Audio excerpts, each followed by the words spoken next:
Comedy करने वाला Rajpal Yadav real life में अच्छा इंसान नहीं है। इस तरह की तमाम चीज़ें जो है सोशल मीडिया पर आप कमेंट सेक्शन में पढ़ सकते हैं। लोग राजपाल यादव को ट्रोल कर रहे हैं। ट्रोल करने की वजह यह है कि राजपाल यादव ने साल 2009 में अता पता लापता नाम की एक फिल्म बनाई थी, जिसके लिए इन्होंने एक फाइनेंसर से 5 करोड़ रुपए लिए थे। फिल्म बुरी तरह से फ्लॉप हो जाती है और फाइनेंसर जब अपने पैसे मांगता है तो राजपाल आनाकानी करने लगते हैं और ये मामला बढ़ते चला जाता है। बाद में ये मामला बढ़कर 9 करोड़ तक पहुंच जाता है और उसी के चलते राजपाल यादव को इस वक्त जेल में जाना पड़ा था। बाद में 1.5 करोड़ रुपए देकर उन्हें जेल से बाहर आना पड़ा। जेल से बाहर आने के बाद उन्होंने पार्टी सार्टी की, जो भी किया, लेकिन लोग कह रहे हैं कि राजपाल यादव की नीयत ठीक नहीं है। कॉमेडी में ये इंसान बहुत अच्छा है, लेकिन एक इंसान के तौर पर ये इंसान बिल्कुल भी ठीक नहीं है। इसे पैसे खाने की आदत हो चुकी है।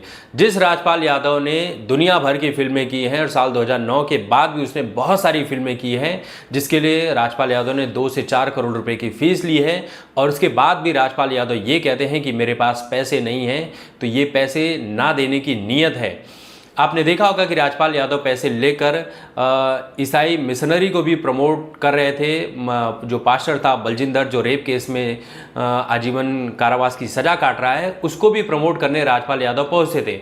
जब वहां से राजपाल यादव का पत्ता साफ हो गया क्योंकि वो जेल चला गया, तो राजपाल यादव प्रेमानंद महाराज जी के शरण में पहुंच जाते हैं और वहाँ पर बड़ी बड़ी बातें करते हैं कि मैं ये हूँ वो हूँ, और हिंदुत्व की बातें करने लगते हैं, सनातन की बात करने लगते हैं। तो ये दोगला और ढोंग वाला चरित्र है इन सारे कलाकारों का। फिर उसके बाद राजपाल यादव को आपने देखा कि किस तरह से बॉलीवुड से सपोर्ट मिलना शुरू हो गया। बहुत सारे लोगों ने सोशल मीडिया पर कॉमेंट किया कि भाई मैं भी यादव हूँ, मैं भी एक आम इंसान हूँ, मैंने भी इतने का लोन लेकर रखा हुआ है, क्या कोई मेरी मदद करेगा? क्या कोई मेरे लिए खड़ा होगा? क्यों खड़ा होगा? क्योंकि आम इंसान के लिए कोई खड़ा नहीं होता है। एक सेलिब्रिटी चाहे जितने भी कुकर्म कर ले, किसी के पैसे खा जाए, वो चलता है, उसके लिए तमाम लोग खड़े हो जाते हैं और ये दिखाते हैं कि राजपाल यादव बुरे दौर से गुजर रहे हैं। अरे कोई बुरे दौर से नहीं गुजर रहे हैं। जब आपकी नीयत ना हो पैसे देने की तो कोई कुछ कह ही नहीं सकता है। आपने भी देखा होगा कि आपके आसपास में, दोस्तों में, रिश्तेदारों में आपने जब पैसे दिए होते हैं तो उनकी लाइफ तो अच्छी चल रही होती है, गाड़ी, बंगले, कार, घूमना फिरना सब कुछ होता है उनका, लेकिन आप पैसे मांग लो तो आपको पैसे नहीं देते हैं। यही रियल में राजपाल यादव के साथ भी है। राजपाल यादव अच्छी फिल्में कर रहे हैं, उनके पास अच्छा पैसा है, लेकिन जेल जाकर उन्होंने अपना अच्छा खासा PR करवा लिया। जिस व्यक्ति के इन्होंने पैसे लिए थे वो व्यक्ति कहता है कि मैंने राजपाल यादव के सामने जब पैसे मांगने मुंबई पहुंचा तो राजपाल यादव कहते हैं कि कल आ जाना, मैं मुंबई में हूं।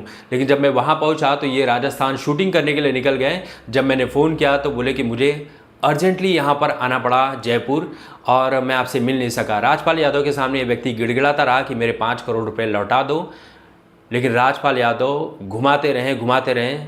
फाइनली इन्होंने जाकर कोर्ट में केस किया, तब जाकर ये स्थिति बनी हुई है। लेकिन अभी भी उस व्यक्ति के पैसे नहीं मिले, क्योंकि हमारे देश की अदालतों का ऐसा काला चेहरा है कि यहाँ पर व्यक्ति की मौत हो जाती है, पूरी उम्र निकल जाती है, लेकिन भाई फैसला ही नहीं आता है। फैसला बड़े लोगों के पक्ष में जाता है, जो भाई या तो कानूनी रूप से मजबूत होते हैं या पैसों से मजबूत होती हैं या जिनकी पहचान होती है। तो इसीलिए लोग कह रहे हैं कि राजपाल यादव कॉमेडी में बहुत अच्छा है, लेकिन एक इंसान के तौर पर यह अच्छा इंसान नहीं है।